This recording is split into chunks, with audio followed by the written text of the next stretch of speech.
What's up, Buckeye fans? It's Patrick Murphy from Bucknuts and 24/7 Sports here with you for another episode of the Bucknuts Happy Hour.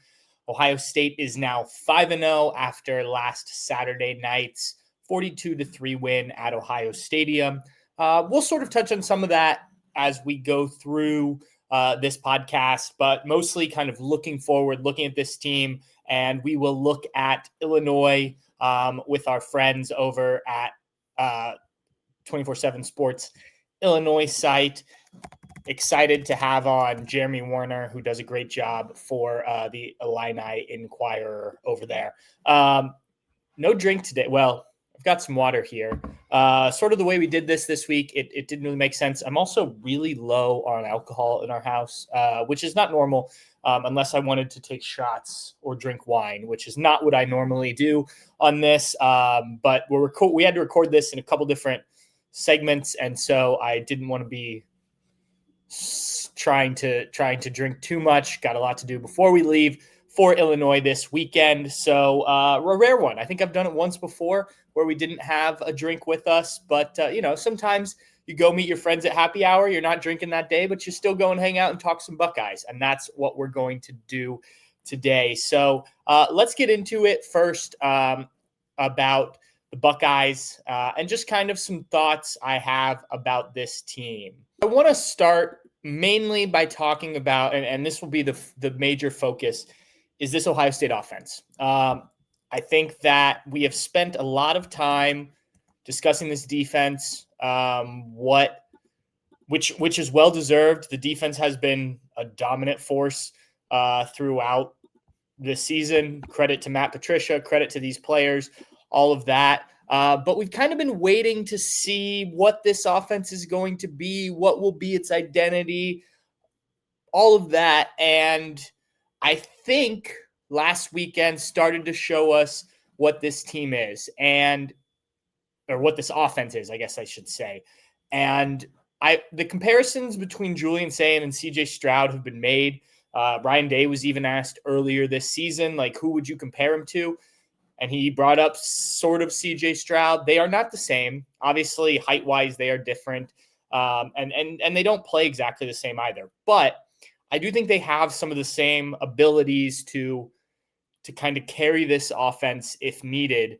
And look, both guys had a lot of weapons around them. I don't want to make it sound like that. The difference is Julian Sayin has been able to be brought along kind of slowly through the start of this season because the defense is playing as well as it has. And the Buckeyes have been able to, we don't need to throw it all over the yard to win games. We can run the ball, even if it's not the most successful, kind of play some clock management like we saw against Texas and in the first half against Washington.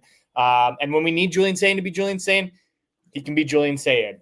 What you saw on Saturday, I think, was, hey, this is a game we probably should win. Let's let Julian go out there and do his thing. He was 23 of 27 for 326 yards and 3 touchdowns. And I wrote about this earlier this week in the Upon Further Review piece that's over on Bucknuts. You can go check that out, where I generally go back and break down like parts of the game. But this I mainly focused on the offense. And so we'll bring up some stuff from there, but still go read that if you have not. But Julian Sayin, and I said this in the piece, it's time to start talking about him in the conversation for Heisman Trophy candidates. I'm not saying he's going to win it. I'm not saying he should win it necessarily. We got a lot of season left, but there are, you look at the players who are, the odds-on favorites, so to speak, to win it, and Julian's in that. I believe last time I checked, I'm pulling it up here. Yeah, still the same as the last I checked. Julian is 1, 2, 3, 4, 5, 6th best odds. It looks like here, and that's including, and actually that has changed since I wrote this, because Trinidad Chambliss has dropped, and that includes John Mateer just below Julian Sayin.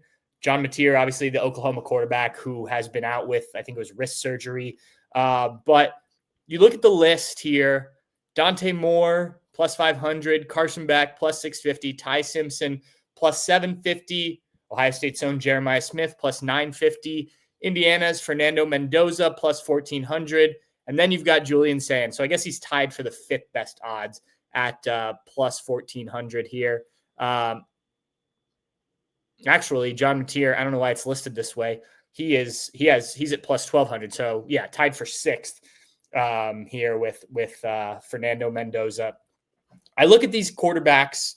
I'm not going to, obviously Jeremiah Smith, the outlier here as a wide receiver, but I look at these quarterbacks ahead of him, and Julian Sayin has thrown more yards than all but Ty Simpson. Julian's at 1,313. Ty Simpson is at 1,478. And Fernando Mendoza is the only quarterback who has thrown more touchdown passes. He has 14. Julian has 13, which I believe is also tied with Dante Moore, if I remember correctly. I'm looking off of my notes that I had here when I wrote this. So statistically, despite the fact that I would say the reins have just maybe recently come off Julian Sayin, and we'll see on Saturday at Illinois if he is still if they are going to allow him on the road against their top team, a ranked team, to continue to throw 27-ish times. But he is a guy who hasn't been unleashed and is still right there among the best in the country. Now, he did play Grambling and obviously had a good game there.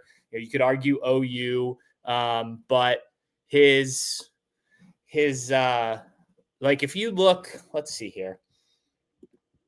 Fernando Mendoza has attempted 122 passes. Julian Sayin. Okay, so Julian Sayin's at 126, so similar number there. Let's look at Dante Moore. Dante Moore's thrown 134 times. Who are the other guys here? Ty Simpson. I imagine those two are similar. Yeah, Ty Simpson's actually thrown 158. So despite not throwing a ton, Julian's there with a lot of these guys. Now, some of that has to do with blowout wins and whatnot, but I think that you still haven't seen the best of Julian Sayin, I guess would be my point here. And last weekend was as good of a performance as you've seen from a quarterback this year. Yeah. Was it against Minnesota's defense? Sure. But everybody's played, it's a Big Ten defense, first of all, and everybody's kind of played some of these games against Power 4 competitions, but maybe not the highest quality. Right now, Sam leads the nation in completion percentage, 80.2%. I believe, he's the only one over 80%. Now that number, I assume, will dip here as he gets further into Big Ten play. You look last year, Shedeur Sanders led the country at 74%. Will Howard's right behind at 73%. Bo Nix 2 years ago at 77.4%. Clay Millen at 72.2%. So, I don't know what the all-time record is for what the record is for a completion percentage of season NCAA history. I imagine there are not many guys that have been over 80 for an entire season, but it still shows you how efficient Julian has been. He is 8th in touchdown passes with 13, as I mentioned, has the 3rd highest quarterback rating, which, take that with a grain of salt, 196.99 yards. And he only averages 262.6 passing yards a game. But again, some of that is the conservative approach. So I was going to use the Washington games example. I don't know if that's necessarily conservative, but the way that the defense dictated the game, checkdowns, things like that, keeping things in front of them, didn't allow for a lot of the deep shots. Now, against Minnesota, we saw the deep shots, right? And I think you can diagnose from what Julian Sayin's done this year that this guy's going to be pretty good at the deep balls. Pulling up the numbers here, I believe he is now, let's see if I can find it here real quick. I believe he was 9 for 9 going into the Minnesota game, and he went 2 for 4 on deep balls. So, he's now 12 for 14, if my math is correct. And that's 515 yards and 7 touchdowns. That is passes thrown through the air that go further than 20 yards, air yards. So 12 for 14, pretty good. 515 yards, 7 touchdowns. Now he does have elite weapons. I will say that, but he is hitting these accurately. And then on top of all that, 7 of 8 for 124 yards and 2 touchdowns when he was blitzed, and 3 for 4 for 30 yards when under pressure. That is all in the Minnesota game. That included the pass to Max Clare, where he got absolutely laid out and completed it down the field. So I say all this to make the case that not only do I think Julian Sain needs to be in the Heisman Trophy conversation, but that the Buckeyes need to let this quarterback be this quarterback. And I think that's what we saw starting last week. I think at Illinois this weekend, he will be able to go out there and kind of make the plays with his arm. We've seen a little bit with his legs, which I'd even like to see a little bit more. I think Dave Biddle used the example of Joe Burrow last week. Like that's a good one. Even Drew Aller, you'll see, I think he's probably a better runner, but Luke Altmaier this weekend against Illinois, like guys that aren't considered runners, but just like, hey, it's there. I'm going to take it, get 5, 6, 7 yards, whatever the defense allows, not take a hit, whether you have to slide, get out of bounds, whatever. And then, just use that to your advantage. But I think that it's time to really let Julian be the guy who's running this offense completely. And part of that has to do, as I mentioned, the weapons. And I think that's the next conversation, because Jeremiah Smith had a good game, 7 receptions, 67 yards, 2 touchdowns against Minnesota. But it was the Carnell Tate game when we're talking wide receivers. 9 for 183, 1 touchdown. Impressive stuff. And it's just a reminder that Carnell Tate is one of the best receivers in the country, right? Like, we talk so much about Jeremiah that we sometimes forget what Carnell can do. Jeremiah is right now 13th in the country in yards per game at 92.6. Well, Carnell Tate's 17th at 87. And that includes at least one game where he didn't do much. Jeremiah Smith has 6 touchdowns. Carnell Tate has 4. Any number you want. Receptions, Jeremiah Smith 35. Carnell has 24. So a little bit off there. I mean, these guys, look, if one of them were the go-to receiver, yards 463 to 435, Jeremiah leads that one. So like if it were one of them that was getting force-fed the bulk of the targets, like some offenses have to do, they would probably be at the top of most of these statistical categories, either of them. Ohio State has the luxury of having both of them. And like, this is probably most similar to what I think Ohio State's offense would have looked like the year that Jackson Smith and Jigba got hurt. And you just kind of missed getting him in there with Marvin Harrison Jr. and Emeka Egbuka. You have the 2 best receivers in the country on this team. Are they going to have the most statistics? No, because they're splitting the receptions. But it does make this offense so difficult to defend. And if you go back and look at upon further review story I'm talking about, you can see I have some pictures and some videos in there just of what Carnell Tate is able to do, and what, when you leave him in one-on-one coverage, he's going to beat you just like Jeremiah Smith is. And Minnesota seemed that they were willing to live with Carnell Tate, like some other teams have, and it cost them big time. And you can go look at the breakdowns on that, but Carnell Tate can do everything you need to do from a receiving standpoint. He is a quality wideout for this team, which again, just makes them so much more difficult to defend, excuse me. Then you add in Max Clare, who had his best statistical game as a Buckeye, 5 receptions for 63 yards, which is more like what I thought we'd kind of see each game. And if we do start to see the Buckeyes throw the ball at a higher rate, like I expect, then I think you will see more games like this. I never expected Max Clare to be a big time part of this passing game, but just a regular contributor And that 5 for 63, I think, is a really good number for him. Now, can there be games where he has, 9 catches, maybe gets close to 100 yards, catches a touchdown, and it's like, okay. Yeah, I think that is definitely possible. But when you have Jeremiah Smith and you have Carnell Tate, and those two are already so hard to defend, you don't need to get the ball to Max Clare 8, 9, 10 times, because what secondary in the country can cover both of those receivers? And if they do, then you got Max Clare, right? You've got Brandon Inniss, who we've seen do very little so far this season, but that doesn't mean that he can't do it. What are Inniss's numbers here? I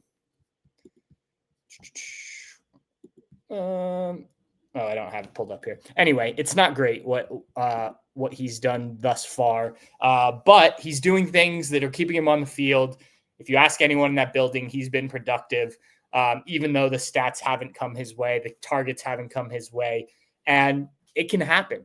If there is a defense that figures out a way to shut down Carnell or Jeremiah Smith, or knock on wood, God forbid, one of them misses a game, like, you've got these other options that can really hurt you. And that's not to even go deeper on Ohio State's wide receiver depth chart and say what, like a Quincy Porter or a Mylan Graham or a Bryson Rogers, when he's healthy. He missed last week's game with an injury, it seems. Like, what those guys could do if called upon, because those are really talented receivers too. So you've got the weapons, and I think you're starting to use them. And I think it's going to be really hard for any defense to contain this passing game as long as Julian Sayin has enough time to throw and, stays healthy, because he's looking the part for sure. And then there's the running game. And it's an interesting conundrum, maybe, because Ryan Day was asked this week what he thinks of the running game. And he said he thought it's been solid. I would not, eyeball test, say that it's been solid. I think it's better when Bo Jackson is in the game, though I did like the way James Peoples ran late in the game. And look, I know it's against second teamers, and Ohio State has their second teamers in there too, but you get your opportunity, go make some plays and try and find some confidence so that when you are playing with the first team, you can make similar plays. But right now, Ohio State is 58th in the country in rushing at 171.6 yards per game. That actually is not too dissimilar from last year. 58th in the country a year ago, 166.38 yards per game. So you actually have rushed more. Now, you haven't played the same defenses at the same rate as you will the rest of the season. So that's where I think, like, I would like to at least feel like the running game is doing better now, because I know that there are going to be teams that are going to try and stop the run or be better at stopping the run coming up. I don't really have a great answer for why this running game hasn't gotten on track. Watching games back and kind of really looking at it, like, I think the blocking has been okay. Has it been fantastic every time? No. I think sometimes the running backs haven't hit the right hole or aren't hitting the hole quickly enough, or maybe too quickly. I think sometimes the hole hasn't been there when it's needed to be. I think too, and maybe we haven't talked about this enough, like the play calls. I liked what James Peoples did in the first quarter against Washington when he was able, had some outside runs. And, we think of him as this power back, but he hits a few of those for like 7, 8, 9 yards. And it's like, okay, where are those? I'd like to see more of that, those type of calls. But, I think the Buckeyes can also execute better for the calls that they have made. And, I think that there is an opportunity to get this run game going. I think Ryan Day knows that. I don't think that they're sitting there being like, oh, it's solid, we're good with that. No, I mean, look, you've seen now 3 different running backs start games. Bo Jackson being the latest, and clearly he's been the most effective. But even last week, facing a good Minnesota rush defense, it was 63 yards on 13 carries and a touchdown, 4.8 yards per carry. That was his worst performance thus far. And, Ryan Day has a couple times pointed out some sort of freshman mistakes from Bo Jackson, reaching the ball and stuff like that he doesn't like to see.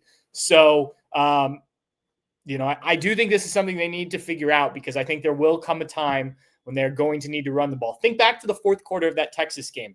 Texas scores the touchdown, the Arch Manning pass. The Buckeyes, and I'm pulling it up here as we talk, the Buckeyes, I believe, then go 3 and out and give the ball right back to Texas on 3 straight runs because they couldn't pick up a first down. Now, obviously, Texas is expecting them to run the ball. Yeah, okay, so Arch Manning scores. The Buckeyes take over at their own 25. C.J. Donaldson, run for 0 yards. Julian Sayin, incomplete pass. And then, okay, so there were 2 passes there. That's my mistake. I remembered that differently. But still, I think if you get some yards on that C.J. Donaldson run on the first down, maybe you run the ball again and you don't throw an incompletion and then a short completion to Brandon Inniss.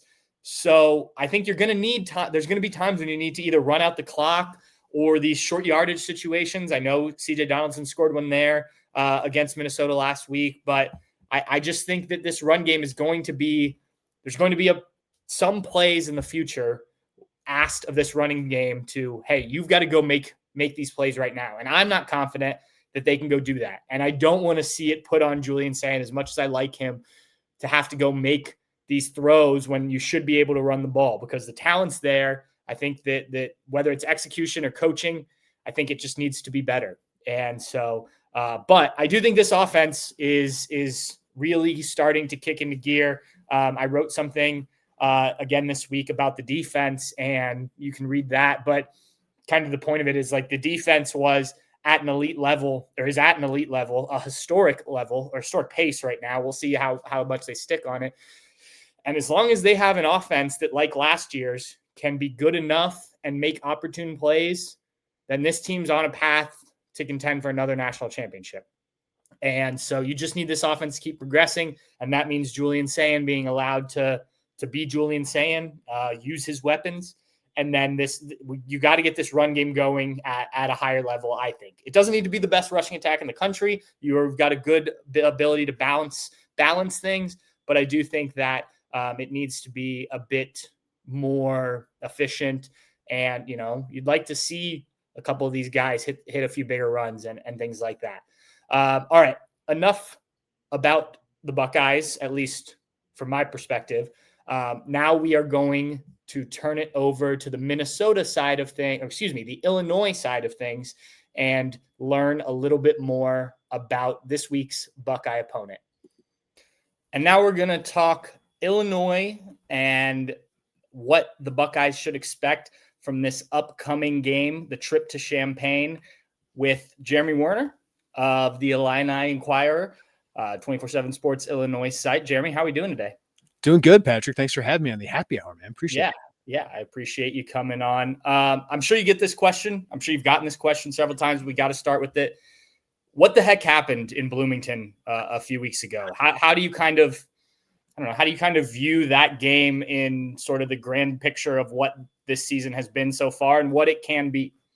Yeah, Dylan Rosiak used the quote. I'm not going to swear on your podcast, but he said we have to eat a bleep sandwich with that one. It was just everything that could go wrong went wrong. I think Indiana's very good, and I think anybody that's seen them over the last 2 years knows that if you get down to Indiana, they step on your throats. They got a really good quarterback. Their defense I was really impressed by, and they got some weapons, man. So I don't know if they can compete with Ohio State and Oregon. We'll see this weekend. But I think they're a really good team, and they're a better team than Illinois. But Illinois had a blocked punt that went wrong, and just everything that could go wrong after that absolutely went wrong. They weren't able to run the football. They got behind the sticks, and Indiana just completely exposed them, missed a bunch of tackles, and all of a sudden it's 35-10, I believe, at halftime, and Illinois just quit after that. And that was rare to see for a Brett Bielema team. So that lingered, but it only lingered for a week because they had a big bounce back win against USC. I thought that was a season altering win because after Indiana, I mean, you're a top 10 team in the country. That doesn't happen at Illinois very often. I think everyone knows that Illinois doesn't have top 10 talent, but they have a lot of experience. They're well coached. and they usually don't beat themselves, but they beat themselves against Indiana, and then Indiana was good enough to just run away from them, as top 10 teams like Ohio State or Oregon are easily able to do. So they had to flush that one, and they did. And I was really impressed by how they came back from that one. USC is really good. Their offense is really good. So to go, tit for tat with them, and for Luke Altmaier to match with Jaden Maeva and Mekhi Lemon were doing was really impressive. And then they go to Purdue, didn't play their cleanest game, at least defensively, but you continued to see Altmaier and his offense play at a really high level. So I think this is a good team. I don't know if it's a great team. And that's kind of what I thought coming into the year was I thought they'd be really good because Luke Altmaier, the experience they have, but the defense has not been as good as we thought. An injury to Xavier Scott in the secondary has really hurt them. He's one of their best players. So their secondary is just not as strong. But offensively, I think they can compete to get to a college football playoff. I just don't know if defensively they can because they just don't have as much high-end talent as teams like Ohio State, Oregon, and that. But I think if you can show competitiveness against Ohio State, make it a game, and then get to 10 wins and win the rest of your schedule. At Washington won't be easy, but after that, it's a really easy schedule. So if they can find their way to 10 wins and compete against Ohio State, then maybe they have a chance at getting into that college football playoff with that fourth spot. But yeah, the Indiana game was ugly, but they kind of made you forget about it with a good game against USC, a good win. And then they could probably make you forget about it with just a competitive game against Ohio State too. You touched on it a bit there with that USC game. I think a lot of people watched Illinois, Indiana night game. I don't know how many Buckeye fans then tuned in the next week. What was different in your mind? Why were they able to come back? What was said that week maybe? Just why was it able to be that bounce back performance you called it? Yeah, I think Brett Bielema did a great job of saying, hey, we can't just not watch the film of this. We have to understand what went wrong. And a lot of it was just, shooting themselves in the foot, missed tackles defensively. And the biggest change was the offensive line. This was a group that we thought was going to be a strength of the team, Patrick, because they were 5 starters returning from last year and a couple NFL draft prospects. J.C. Davis, their left tackle, I think should be a day 3 pick. He'll at least be in a camp. I think Melvin Priestley, their right tackle, I think he's guard at the next level, but I think he's got a chance. Josh Geske, their left guard, has played pretty well, and he's an experienced guy. So it's just a group that had 4 all Big Ten, at least honorable mention guys last year. So you figure, that's going to be a strength, and they're going to continue the momentum they had last year because they outplayed Michigan in the trenches last year. And we know how good that group was. They outplayed South Carolina in the trenches last year. You know how good that group was. But it's been really inconsistent, and they were awful against Indiana. Luke Altmaier got sacked 7 times in that game. They had 10 tackles for loss. And against Duke, they gave up, I think, 4 sacks in the first half. But they were good in the second half. So it's just been really inconsistent. Against USC, they had their best game. They were able to run the football, stay ahead of the sticks. Luke Altmaier then has really favorable opportunities. And then they were able to protect him as well. They only gave up 1 sack to a USC team that was averaging, I think, 4 sacks a game coming into that one. So the offensive line played really, really well. And the defense did just enough with some takeaways. But you give Luke Altmaier a chance at the end of games, he's often going to win. They are 6-1 in 1-score games. He has 6 game-winning drives over the last 2 seasons. It's pretty ridiculous. So they gave their quarterback a chance, and he is the obvious strength of this team. So when they protect him, when they can run the ball just a little bit, he can be really dangerous. He's a guy who Buckeye fans or Big Ten fans, I guess, are familiar with by now. Been there for a while after transferring from Ole Miss. How have you seen him develop? What has been his biggest, from the point he arrived in Champaign to now to become a quarterback who I think, if you actually watch this team, watch this conference, is one of the better ones in the country. I think that's one of the more fun things to do in our job is to see a guy just really progress in front of your eyes, mature in front of your eyes. Yeah. Luke's first Big Ten game, he threw 4 interceptions against Penn State. In that group, that was like Abdul Carter and Danny Dennis Sutton was still there, but they had some other guys who were just absolute beasts up front. And he got sacked a bunch, intercepted a bunch, and it was just a really low moment. He had 7 interceptions in his first 3 games at Illinois. And since then, he's just really become a way more confident guy. Like he got benched at the end of that year because John Paddock, their backup, came in and was just on an absolute heater. But Illinois stuck with him. And the next year he comes back, he gets better. He had Pat Bryant come back, who became a third-round NFL draft pick, but it just became a really good quarterback. He showed in his first year he could be a playmaker. The next year, his decision-making just went through the roof, and his confidence just went through the roof. And that has just continued. He's in year 3 with Barry Lunny, the offensive coordinator. He's been behind this offensive line for a couple years, and he's just got so much swagger right now that when he does get protected and he's able to just feel comfortable in the pocket, he's really accurate. He can throw every ball. He makes NFL throws in the NFL open windows. He did that last week. And if the defense makes a mistake, he's got to take advantage of it. And then he can make some plays on the run. He has not played great against top 10 teams. Oregon, he struggled last year. He tried to do too much, threw some picks. Penn State, the 2 years he's played them, has not gone very well. And a lot of that has to do with his protection. But when he does get time, I think he's a guy that should be drafted. I've seen some guys get drafted day 3. And I just think he's a natural thrower of the football. He's really smart. He's really intelligent.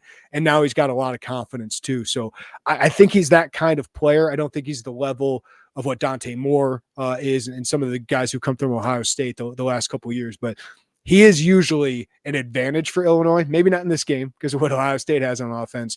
But in most games in the Big Ten, I think he's a competitive advantage. And he's gotten so much better over his 3 years.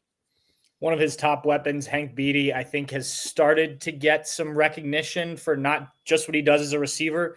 I believe he's scored touchdowns in like 4 or 5 different ways. An all-around guy, he returned all that. What makes him special? Yeah, I don't know if Ohio State fans, because they haven't seen and played Illinois in the last couple of years. Yeah.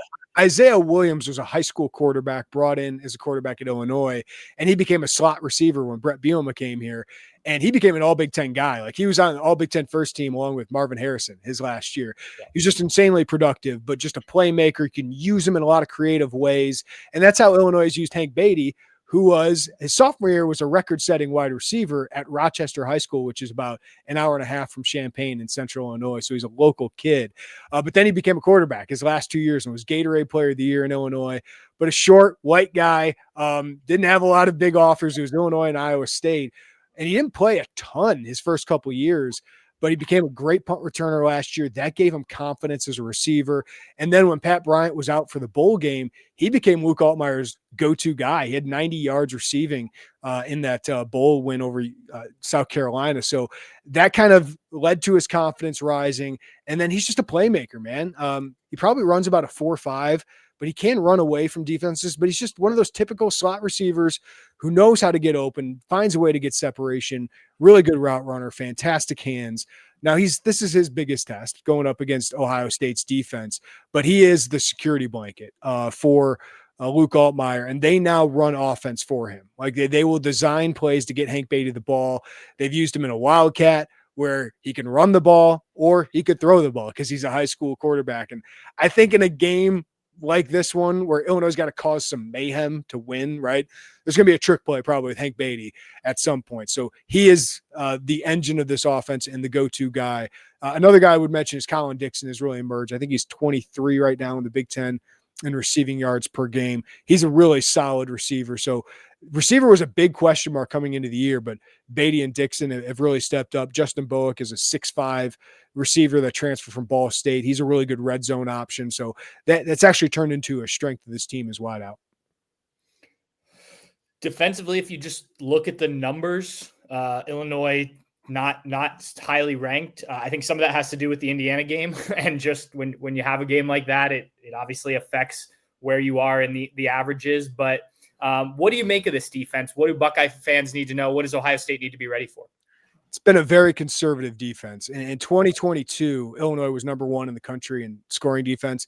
They had Devin Witherspoon, who's number 5 pick in the draft. They had Quan Martin, who's a starter for the Washington Commanders. He was the 2nd-round pick, kind of like Mike Sanders still from Michigan. And then you had Sidney Brown, who's a 3rd-round safety. So they were able to be really aggressive. They ran man coverage 75% of the time, and they ran it well. They were able to get after the quarterback. Or you had quarterbacks had to throw in the tight windows too. They don't have those guys anymore, especially with Xavier Scott being injured. Illinois maybe just kind of missed a window of recruiting high-level defensive backs off the backs of what they developed that first go-around when Ryan Walters was the defensive coordinator here, and they just don't have that level of talent. So they've really leaned into zone defense. They ran it 80-something% of the time each of the last 2 games, and just trying to keep everything in front of them, Patrick. So trying to keep everything in front of them, giving big cushions, but just trying to tackle.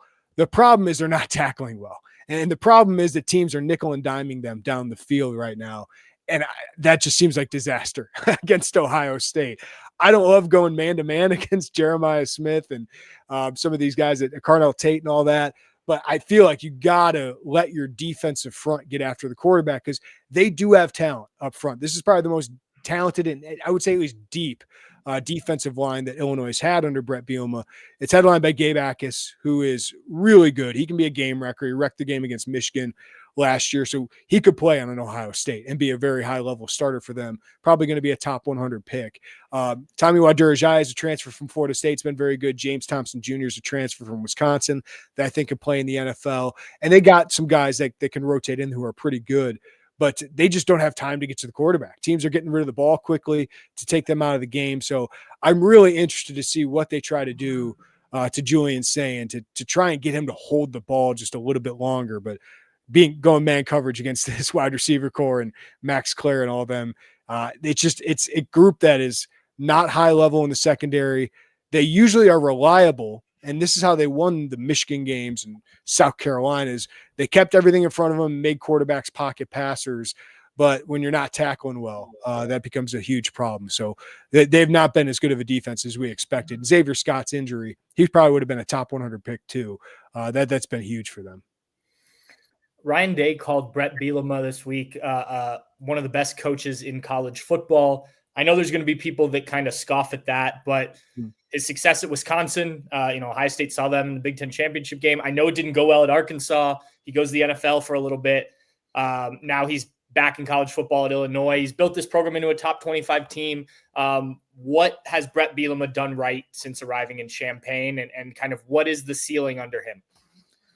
Yeah, Brett Bielema was by far the best coach I have covered, which is a very low bar. I mean, I've covered Lovie Smith, Tim Beckman, Ron Zook, so it hasn't been great. But he has just brought Illinois back to the big boy table. They are now in position where I don't know if Illinois can ever be Ohio State. I don't know if Illinois can ever be Oregon or Penn State. But I do think they can be Iowa. I do think they can be Wisconsin, what Wisconsin was. Yeah. And that's because Brett Bielema, he's from Illinois, and he knows what it takes to win here, which is you have to be a developmental program, at least first of all. But also, and they have done that. They've had a lot of NFL draft picks of the teams that have been in the Big Ten outside of Ohio State, Penn State, and Michigan. I believe it was last year, Illinois was tied for the most draft picks over the previous 3 years. So they are developing what Lovie Smith had and developing those guys into NFL players. But they're also starting to up the talent level. But the biggest thing, Patrick, is he's hired the best staff I've ever seen at Illinois. Barry Loney Jr. is probably a future FBS head coach. He's a really good offensive coordinator. Aaron Henry has some ups and downs, but he's a great communicator, really good recruiter. Terrence Jamison, I think, is one of the better defensive line coaches in the Big Ten. They hired Justin Steff from South Carolina. He's done an unbelievable job with their wide receivers. So to be a good developmental program, you need good developmental head coaches. And this will be, I'm pretty certain, the third year in 4 that Illinois will probably win 8+ games. They'd won 8+ games. They haven't won 8+ games in back-to-back years since 1990. Last year was just the 5th time they've won 10+ games in a season. They have a chance to do that again this year. It just doesn't happen that often. So the fact that Illinois, like the bar now is like just making a bowl game is not the expectation. Like the expectation is to be in the mix for a college football playoff. That's one of the best coaching jobs outside of Kurt Cignetti I've seen in the Big Ten in quite some time. So he's just an unbelievable organized CEO. And I think Illinois is getting, and he said this, getting the best version of him because he was a cocky 30-something-year-old in Wisconsin. He was pretty brash. At Arkansas, I think he had some hubris that, hey, if I can do it at Wisconsin, I can do it against Nick Saban and all these SEC coaches. I think he learned it's harder to do, especially at a program like Arkansas. I think this is a great fit for him. I think Illinois, this is a great fit. He's come from Iowa. He's come from Kansas State. He's come from Wisconsin. Those are the programs they aspire to be. And Patrick, I think they're close to being that. So it's a hell of a hire, but I think they're getting him at the exact right time. And I'm telling you, if he continues to do this, where Illinois is an 8-win team every year, that's what Hayden Fry did at Iowa. It's what Kirk Ferentz has done at Iowa. It's what Barry Alvarez did at Wisconsin. he'd be the statue guy at Illinois. Like he could be the best coach Illinois has ever had, just to have them consistently winning. They've never been able to sustain success. He has them close to that. Well, I think that would just be good for the Big Ten, right? Like, you talk about the perception, at least, of the SEC and the depth that conference has and whatnot. Like, if teams like Indiana, Illinois, if Wisconsin can figure it out again, can sustain and be, sometimes a thorn in Ohio State's side, but that helps the overall strength of the conference, which I think ultimately helps every team. So yeah, and I would add, Patrick, the other thing is the athletic director here, Josh Whitman, I think is one of the best in the country. Okay. And he has given unbelievable resources to Brett Bielema. And I think the one thing about revenue sharing and NIL is now Illinois can get some players, right? Like they can really get some players from the transfer portal. They can get some more of these top 24/7 recruits, 4-star recruits. It might not be 20 of them like Ohio State gets, but they can maybe get a handful of those guys in every class. So I think that's really helped too. You talk about, consistently being an 8-9 win team, wanting to push for playoff appearances. So I guess simply, what would this game mean to Illinois, especially coming off of losing that Indiana game, if they were able to upset the Buckeyes this week at home? If they upset Ohio State, I think they're going to the college football playoff. All right. Like, this would be one of the biggest wins in Illinois history. Like 2007 was a big win. Obviously, right. They went there and Juice Williams in that 8-minute drive to end the game. That was a big one. Got them to the Rose Bowl. But that was a 9-win team. You win this, you could even lose at Washington next week, which I don't think is going to be an easy game. But you have 4 games left against Maryland, Rutgers, Wisconsin, Northwestern. That's really favorable. And I think if you beat Ohio State after beating USC, you could even lose 2 games and be in the mix, because that Ohio State win would be one of the best wins in the country.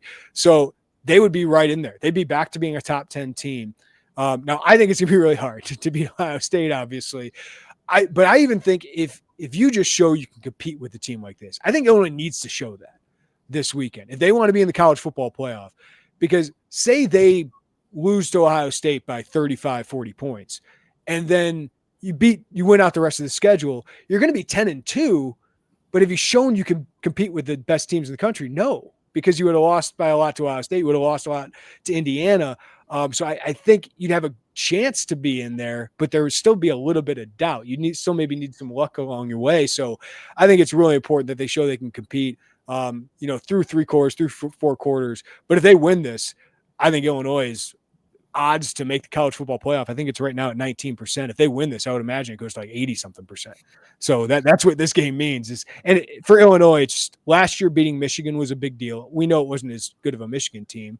Obviously Ohio State lost to them, but like that was a huge day for this program to celebrate a win over Michigan, the defending champion. If you can do that again, like that, these are memories and core moments for a program that do elevate you to another level. And USC was one of the bigger wins Brett Bielema's had. He went to Penn State in 21 and won over the number 6 team in the country. They beat Michigan last year, but this would take the cake. This would be one of the best wins in Illini fans' memories. And last question, it sort of goes maybe hand in hand with that, but just what are the vibes heading into this weekend around the fan base? Like, what are the expectations? Is it just to compete and try and show that you at least belong in that conversation, or just how do people view Ohio State coming to town and what this opportunity is? I think they look at this as nothing to lose, everything to gain, right? So I don't think there's a lot of pressure, but it's just the talent is just at a different level. So I think everyone knows, like, what was it, 15, 16 points or something like that. That's right. Just what we've seen on Illinois' offense is good, but they haven't played a defense quite like this one. And Illinois' defense is not good, and this is the best offense they have played so far, even though USC is really, really good. So I think they know the odds are stacked against them just because Ohio State's coming into town with probably 40 dudes on that roster. Illinois might have 5 to 10. So they need a lot of things to go right. They need to win the turnover battle. They need to cause some mayhem. They need Ohio State to shoot themselves in the foot a little bit. But hang around. If you can hang around and make it a game going to the fourth quarter, you have a quarterback that gives you a chance. They didn't do that last year at Oregon. They didn't do that, obviously, at Indiana. So now they did do it at Penn State, though, last year. They hung around in the fourth quarter, had a chance to tie it in the fourth quarter, and Luke Altmaier threw an interception. Just the offensive line couldn't compete against Abdul Carter and all those guys. So just give yourself a chance to do that and see what Julian Sayin does with 60 a sellout stadium, and just put him under some pressure of that. I know he played well in Washington, which was a decent game. I still think Ohio State's going to find an edge there, but just give yourself a chance and see what happens, because maybe then Ohio State that hasn't had really a game that close, then maybe you can have a chance to do that. I guess Texas, they did it at home, but on the road might be a little bit different. So it'd be interesting. I think if Illinois came out with a competitive loss, I think most people would be like, all right, that's cool. But if they came out with another 40-point loss, I think most people would be like, yeah, this isn't a college football playoff team. Let's just find a way to get to a good bowl in Florida. Yeah. All right, Jeremy. Well, thank you for coming on. I know it's always busy these time of week, so I appreciate the time, and I will see you on Saturday. Yeah. See you in Champaign, man. Appreciate it. All right. Thanks. Thanks again to Jeremy Werner of our Illinois 24/7 sports site, coming on to talk to us about the Illini. Should be an interesting test for Ohio State this weekend. I think Jeremy gave a pretty realistic perspective on what to expect. You'll be able to read from him too. We sort of exchanged questions on the site here. Those will be up later this week. So get some different perspective there too. But I think that he gave some good insights. So appreciate him coming on. Busy week. Again, like I say every week, part of the perks of the 24/7 Sports Network is that you can go over and read what the opponent is saying and what the media over there is writing about. And I think that's always interesting, at least for me. I always like to check in on that, whether it be covering Ohio State or other teams that I'm a fan of. Sometimes there's some interesting stuff there. So we're going to wrap it up. Again, thanks to Jeremy for coming on. Again, I mentioned it off the top, but if you haven't, I wrote that upon further review, which reflects even deeper on the offense than I talked about on here. That came out on Tuesday. So go over on Bucknuts and check that out. If you are a Bucknuts subscriber, there's also the story about the historic defense that went up as well on Wednesday. So go check those out, especially the upon further review each week. That takes a good amount of time, and I think it points out, or at least I tried to point out some things. So give that a read. Let me know what you think. But we're gonna wrap this up. We will be in Champaign this weekend. Steve is already on his way. I believe he's probably in Illinois. He's going to Big Ten Media Days for basketball in Chicago, and so he will meet myself, Garrick Hodge, our newest addition on the recruiting side. He also does photos for us, something he did at his previous employer. So he's going to come on the road with us this week and take some pictures, have some, he'll be there to provide insight as well, watching from the field. And Dan Harker, our other photographer. So a loaded car for this week. Looking forward to it. I've only been, as I said earlier, I've only been to Illinois for football once. So I'm going to try to get back there. It was not a good Illinois team that time. So I think this will make for a more interesting environment. Thank you, Buckeye fans, for tuning in to this week's Bucknuts Happy Hour. Again, no alcohol this week, unfortunately, but I do have some water here in my fiance's Nalgene bottle. So we'll cheers with that one, and we'll be back next week.